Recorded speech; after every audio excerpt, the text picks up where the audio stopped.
I haven't sat in front of a camera in a very long time, but I'm making my comeback, guys. It's my comeback. Oh my god, I should do concept photos for my comeback. What would my concept be? Maybe Cheetos? I've been eating Cheetos lately. I didn't eat Cheetos for a really long time, and then my dad bought the like 25 packs for like school, like the little snack packs that you bring to like a little barbecue, and I've eaten, there's like 7 packs of Cheetos out of 25 packs of chips, and I've eaten all the Cheetos. I went on a Cheeto rampage. Anyways, people who are watching this who aren't my friends are like, oh my god, just get on with the recipe. So here we go. Here's my little thing at the beginning, right? So hello guys, I'm Colleen. So a couple of weeks ago I posted homemade strawberry Pop-Tarts, and some of my friends out there, hi Jordana, I love you Jordana, but you wanted to know my recipe and how I made those, and I responded with, well, how about I make a video? It's finally here. I've created a Wes Anderson-ass style looking Pop-Tart tutorial. So I realized that some of the ingredients aren't things that are in your pantry on the usual. Who says on the usual? I guess I do now. I'm including solutions or alternate recipes for certain things. I guess without further ado, here's how I make Pop-Tarts.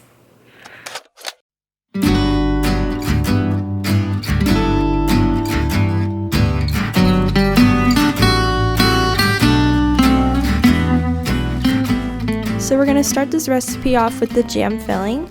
You're gonna need 2 cups of strawberries, a tablespoon of lemon juice, 3/4 cup of sugar, and about half a tablespoon of cornstarch to thicken. Start by cutting up all your strawberries and tossing those into a pot.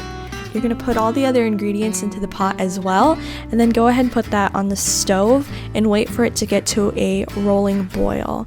Once it's boiling, you're going to make sure to mix it so it doesn't burn or stick, and let it boil for about 4 minutes until everything's combined. You're going to put that into the fridge and let it cool when it's done. Next is the pastry.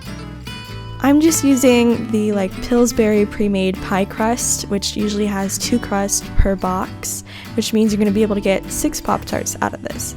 So first you got to cut it into a square, and you can take the extra bits that you cut off and sort of put those into the corners to help get a better square shape. And then you're going to cut that crust into 6. So once you're done doing that, you're also going to do that to the other pie crust. You should have 12 pieces in total. You're going to put 6 of those onto a baking sheet with parchment paper. You're going to take a spoon of your cooled down filling and put that right in the center. Spread the filling around, but you want to make sure to leave some room around the edges for the next step. So we're going to ravioli the Pop-Tarts. You're going to place a top layer of the pie crust, and then you're going to grab a fork and you're going to crimp down the edges.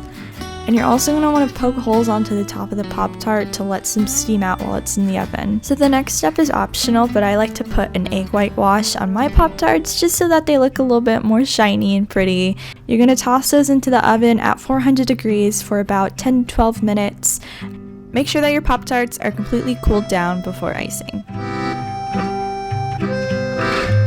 Half a teaspoon meringue powder, a drop of almond extract, a splash of vanilla extract, 1 tablespoon of corn syrup, and then grab a bowl and put a bunch of warm water in it. Start off with 2 cups of powdered sugar, and you're going to put all the ingredients in except for the water, because what we're going to do is we're going to slowly add a tablespoon of warm water at a time so that we can get the correct consistency.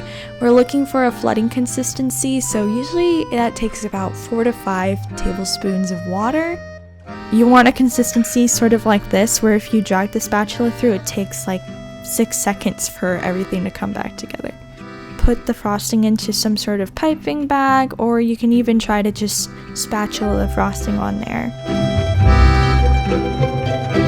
Make sure that you have your sprinkles on hand and cut a small hole at the end of your piping bag. You're going to apply light pressure to pipe out a rectangle of the area where you want to put all the frosting, and then you're going to go ahead and flood that area, and you can use the tip of the piping bag or a toothpick to sort of spread the frosting around. It's really important that once you frost a Pop-Tart, you immediately put the sprinkles on. I do not recommend frosting everything first and then doing sprinkles after, because odds are that your frosting might start to dry and the sprinkles are just gonna roll right off. Down below in the description, I have everything typed out for you, including an alternate recipe for an easier icing. And that's pretty much it. Probably gonna teach you how to make more cute little happy brekkies. If you happen to use this recipe and post something about it on your Instagram, and then maybe tag me at collie.coy. Let me see your little happy brekkies. I kind of want happy brekkies to be a little thing. Thank you so much for watching, and I have no idea what the hell I'm gonna be doing next time, but I will see you soon.